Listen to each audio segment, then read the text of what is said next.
Hoje entrevistamos ao professor Eduardo Abreu, que é professor do Departamento de Matemática Aplicada há aproximadamente... Quanto tempo, Eduardo? Cheguei aqui em março de 2011, então 6 anos, né? 6 anos. E Eduardo trabalha em resolução numérica de equações diferenciais, né?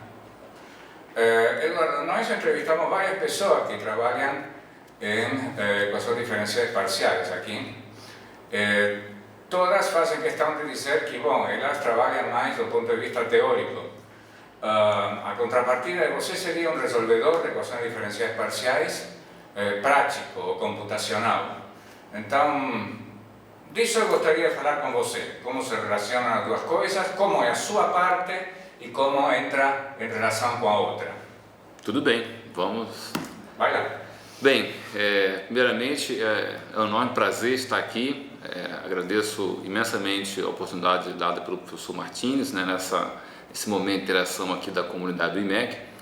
Eu trabalho na área de análise numérica, né, e nessa linha que o professor Martins colocou muito bem, né, a análise numérica, no meu ponto de vista, ela é uma disciplina unificadora, né?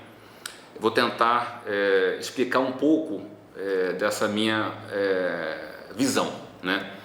A análise numérica, ela congrega aspectos teóricos, numéricos e aplicações de uma maneira balanceada e dando ênfase em igual importância para cada uma dessas vertentes. A análise numérica é uma disciplina de base matemática e ela se preocupa com o desenvolvimento de métodos de aproximação e algoritmos construtivos para objetos matemáticos.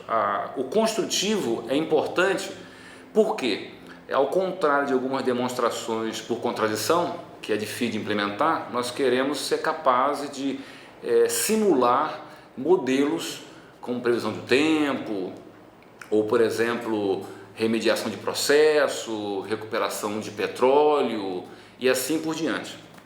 E, portanto, os algoritmos construtivos com base em métodos construtivos de aproximação são passíveis de serem programados com eficiência computacional, que é sempre importante, né? E o que são esses objetos matemáticos que a análise numérica pode colaborar?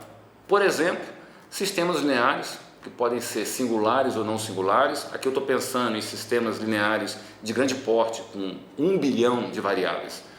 Quando a gente discretiza uma equação diferencial, sujeita a condições de contorno iniciais apropriadas, é muito fácil chegar a esse número de equações. E muitas vezes é necessário a linearização desse modelo e, portanto, esse número é justificado. Muitas vezes é necessário lidar com modelos não lineares, né? E aí entra também as mesmas dificuldades. Outra questão importante também é quando a gente se preocupa com resolver certos modelos diferenciais, envolvendo equações diferenciais ordinárias ou equações diferenciais parciais, né? E essas equações podem estar sujeitas à condição inicial e condição de contorno, ou inicial e contorno, né? E é importante aproximar esses modelos, porque nem sempre a teoria matemática ela está desenvolvida, né? Navier-Stokes, por exemplo, talvez seja o caso clássico, né? E existem muitos trabalhos de muitos matemáticos famosos, né? Como Peter Constantin, né? Como, por exemplo, Andrew Maida, entre vários outros gigantes da área, né? Que utilizaram esse ferramental computacional, análise numérica, para estudar qualitativamente certas estruturas. Outros gigantes da área poderia citar, como por exemplo Peter Lax, que também desenvolveu bastante coisa matemática do ponto de vista teórico e do ponto de vista numérico e aplicações. A análise numérica ela pode ser vista como uma área jovem em relação a outras áreas já tradicionais. No entanto, ela tem cada vez mais ganhado destaque, né? Eu poderia citar, para ilustrar concretamente esse exemplo, que a análise numérica tem tido espaço nos 2 principais congressos de matemática aplicada e pura no mundo, né? Que é um é o Congresso Internacional de Matemática Aplicada industrial, né, promovido pela SciAM, pela Society for Industrial and Applied Mathematics, né, que acontece a cada 4 anos. O último foi em Seul, eu tive a oportunidade de apresentar um trabalho lá, o próximo vai ser na Espanha, né, em 2019. E o outro é o Congresso Internacional de Matemáticos, né, que o último foi em Seul, em Pequim, em Seul, né, o ICANN foi em Pequim e o Matemáticos em Seul, que eu também tive a oportunidade de estar lá, e ano que vem vai ser aqui no Brasil. Então a análise numérica, ela tem essa interface com a matemática pura, né? Muitas vezes, para estudar o que os matemáticos edepistas profissionais fazem, como a boa colocação, você estuda existência, você estuda unicidade e você estuda a dependência contínua dos dados iniciais com respeito à solução. A análise numérica também faz isso. Como? Se você quer resolver um modelo diferencial usando a análise numérica, o que você está querendo? A solução. Então é necessário uma etapa de análise, de definir certos espaços funcionais, e para definir esses certos espaços funcionais, você precisa compreender o modelo matemático subjacente. A partir daí, com essa compreensão e essa interface com a matemática pura, o analista numérico poderá então desenvolver métodos construtivos que respeita esse espaço de aproximação, mas que seja passível de implementar, né? No outro lado, e eu citaria novamente o Peter Lax, no seu trabalho seminal da década de 50, onde ele estudou e desenvolveu o famoso método Lax-Friedrich, né? Talvez seja o método mais famoso e conhecido para a resolução de modelos de lei de conservação hiperbólica, que pode desenvolver soluções que podem ter descontinuidade. Então você precisa compreender isso no sentido fraco, ou seja, a solução tem baixa regularidade. E ele foi capaz de utilizar esquemas numéricos construtivos para estudar qualitativamente a solução do modelo do contínuo.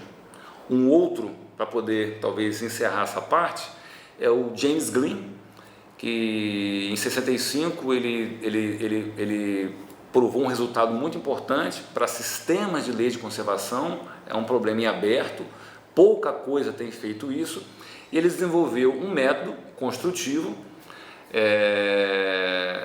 que provou a existência de solução para certos dados. Esse método depois foi implementado pelo Alexander Turing, que se provou também bastante útil para vários outros modelos. Então, eu espero ter dado uma visão um pouco ampla, né, da importância da análise numérica e a sua interação com outras áreas, em particular com modelos diferenciais. Agora, o analista numérico resolve, por exemplo, um sistema de equações diferenciais parciais, cuja existência teórica não sabe se existe, né? Ou seja, de fato, mas o analista numérico vai resolvendo mesmo. Como é que o analista numérico valida o resultado que tem? Bem, excelente pergunta. Isso é uma coisa muito importante. Muitos modelos, eu vou citar um modelo que eu venho trabalhado bastante, que são modelos em reservatórios de petróleo.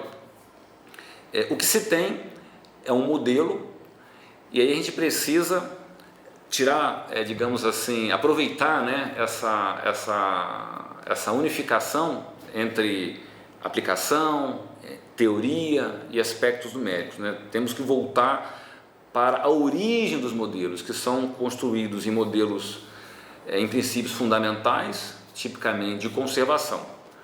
Muitos desses modelos não têm alguma prova matemática de que a solução existe. O que nós temos são princípios fundamentais de conservação, em que a gente tem a prática acontecendo, a fronteira do conhecimento acontecendo. E aí o analista numérico, o que ele faz? Ele compreende o modelo, ele estuda a natureza matemática do modelo para poder extrair um mínimo do comportamento qualitativo das soluções. A partir daí, ele vai escolher uma metodologia de aproximação, que pode ser diferenças finitas, pode ser elementos finitos, pode ser volumes finitos, cada uma é apropriada para um tipo de modelo, e ele vai então fazer o que a gente chama de discretizar, ou seja, ele vai projetar esse modelo posto no contínuo num par de dimensão finita. E aí teremos um modelo discreto, passivo de ser implementado em um computador. Aí é que entra a matemática aplicada. A matemática aplicada fazendo a ponte entre a matemática e as aplicações. Então, em geral, o analista numérico, e eu faço isso com alguns colaboradores, consulta esses especialistas e nessa troca de informação a gente verifica sob certas condições controladas se as soluções qualitativas elas de fato representam a realidade física. Então é desse modo que o analista numérico ele infere quando a gente não tem um resultado rigoroso, né? Agora, nessa direção, eu costumo brincar o seguinte, né? Suponhamos por um momento que nós tenhamos um modelo bem posto. A solução existe, a solução é única e ela depende continuamente dos dados iniciais. Suponhamos também que nós tenhamos um método numérico, onde a gente tenha provado a convergência para exatamente esse modelo. Então nós temos tudo. Não temos. Por quê? Quando você faz uma prova, tipicamente você passa limites. E a convergência, seja lá qual for o espaço funcional apropriado, só acontece nesse limite. E mesmo se você tem um esquema numérico cuja demonstração está em suas mãos, cujo modelo, a solução existe e seja única, em um computador você nunca terá a solução exata. Então, mesmo nesse cenário, é importante a interação do matemático aplicado com as pessoas da física, da engenharia, para consultar realmente se qualitativamente a estrutura de solução ela de fato representa o modelo real. Vou continuar como advogado do diabo.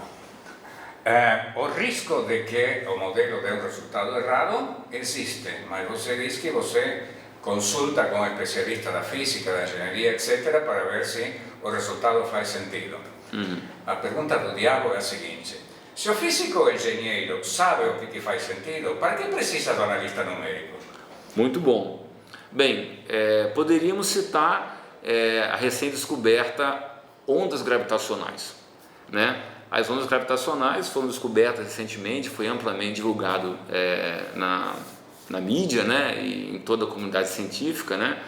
Inclusive três pesquisadores notáveis receberam o Nobel por suas contribuições, e eu convido aqueles que estão nos assistindo a ler o artigo original. Eu fiz esse exercício e logo na introdução é muito claramente colocado que seria impossível atingir esse resultado se não fosse essa combinação de análise numérica no limite, métodos computacionais, análise matemática no limite, experimentos no limite, tudo no limite. Então, esse exemplo das ondas gravitacionais eu creio que ajuda, né, a compreender, né, o porquê a análise numérica é importante e o porquê a interdisciplinaridade na matemática aplicada é importante.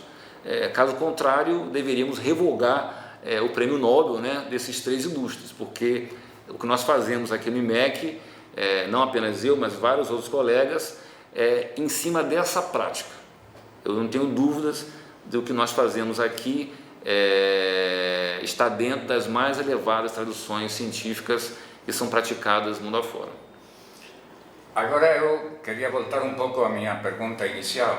Você respondeu satisfatoriamente muito bem, que é uma parte da pergunta. A outra pergunta se refere mais ao aspecto humano. Como é a interação humana entre os analistas numéricos e os analistas, ou seja, entre as pessoas que analisam qualitativamente o que acontece com as soluções de equações diferenciais, etc., e vocês que resolvem numericamente? A interação humana, digo. Tá. Bem, é um desafio. É necessário, dos dois lados, maturidade matemática, maturidade em matemática aplicada, maturidade acadêmica e respeito, né? Eu tenho tido a oportunidade de interagir com matemáticos de profissão, né? Poderia citar aqui na casa, né, o professor Lucas Catão, do departamento de matemática. Poderia citar o meu colaborador, professor Anderson Lambert, da Unifal, né? Também matemático, provam coisas, né? Eu provo também coisas, mas relacionado à análise numérica, e aqui eu estou me referindo claramente, né, para pessoas que provam resultados rigorosos associados a EDPs. Então, o que eu posso dizer é que essa relação humana com esses dois colegas foi e continua sendo muito frutífera, muito intensa, momentos de muita reflexão e de maturidade e crescimento mútuo, porque embora a gente utilize a análise numérica para aproximar certos modelos diferenciais, esses modelos diferenciais cuja demonstração de existência e unicidade existem, eles também são uma aproximação de uma realidade, né? E os engenheiros, por exemplo, questionam: você tem um teorema lindo, bonito, mas o que isso tem a ver com a realidade? E aí eu entro para defender também os colegas que fazem a parte pura, porque é exatamente o ponto de vista que eu estou nesse momento aqui. É necessário maturidade no ambiente acadêmico, né? Eu acredito que eu poderia citar o James Green novamente. O James Green começou com o álgebra ser estrela. Eu acho que isso convence qualquer matemático que isso é coisa abstrata, e hoje ele trabalha na Universidade de Nova York com computação científica, e em 65 ele ainda conseguiu provar um resultado fenomenal para sistemas hiperbólicos, e vocês podem fazer uma pesquisa. É um problema totalmente aberto no caso geral, né? Eu diria tão difícil, ou ousaria dizer tão difícil quanto a solução para Navier-Stokes, porque Navier-Stokes a solução até tem um termo viscoso que em certo sentido ajuda a regularizar, e no caso para problemas hiperbólicos você não tem um termo viscoso, a solução os espaços funcionais são fracos. E dessa interação com os matemáticos aplicados e matemáticos puros, tudo que eu conheço, os resultados foram muito benéficos, não apenas para os dois, mas para a sociedade. Por exemplo, recuperação de petróleo, né? Desenvolvimento de carros melhores, desenvolvimento de canetas, desenvolvimento de prédios, internet e por aí vai. Você sabe que existe uma espécie de polêmica na comunidade de matemática sobre onde que os matemáticos aplicados devem publicar seus resultados. Por um lado, se sustenta que é muito natural que os matemáticos aplicados apliquem seus resultados mais aplicados nas revistas das áreas onde eles estão aplicando. Por outro lado, também se sustenta que os matemáticos aplicados deveriam publicar nas revistas específicas de matemática para mostrar que estão fazendo alguma coisa pela matemática. Como você resolve essa contradição? Bem, me tomando como exemplo, né, muito assim, ousadamente, né, eu procuro fazer um pouco de cada coisa. Eu realmente gosto dessa área de análise numérica, desde a graduação, com o meu curso de cálculo numérico, né. Gostaria até de agradecer a minha professora Rosa Marques, né, que foi a minha professora, e ela me permitiu ver como que nós poderíamos, ainda na graduação, utilizar matemática pura, usar computador, usar aplicações para poder definir uma pesquisa de alto nível. Eu creio que, como acadêmicos que nós somos, a gente precisa fazer primeiro uma pesquisa de alto nível, né? Em relação à publicação, nessa área em particular, mas isso também se aplica a várias outras áreas, também no departamento de matemática aplicada. Dependendo da pesquisa, você prova um teorema, prova um resultado e temos espaço tranquilo para publicar em revistas, entre aspas, carimbada por um conjunto de pessoas, né, como sendo matemática. Às vezes queremos fazer um gol e queremos aplicar isso, né? E portanto aplicamos, e aí podemos publicar em revistas, digamos, do extrato não core, né? Numa outra área.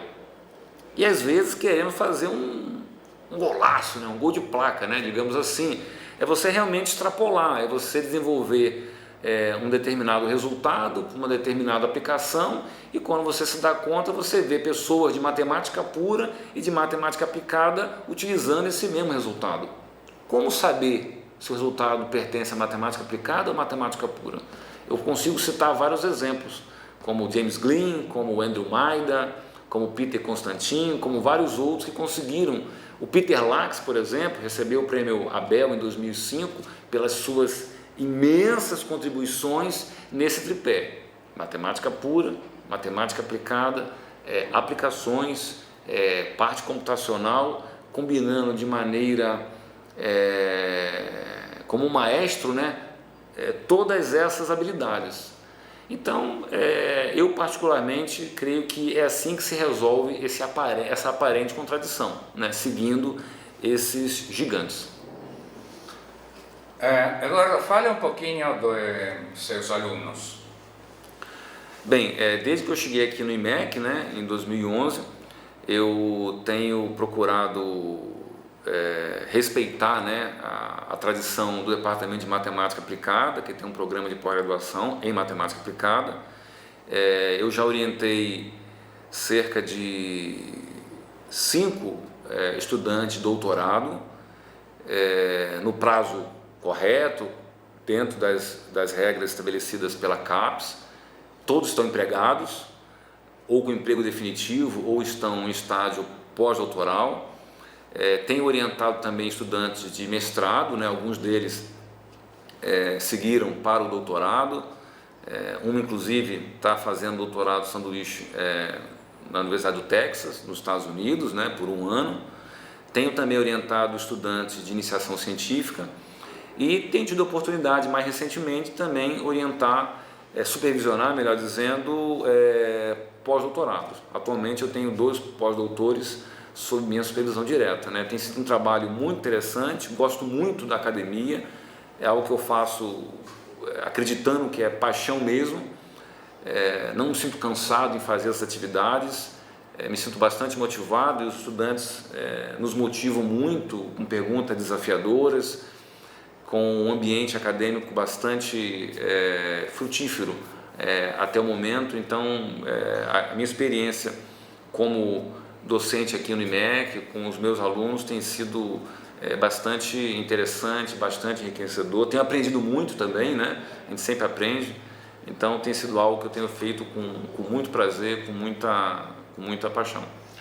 Você também tem obrigações administrativas. Isso não te atrapalha?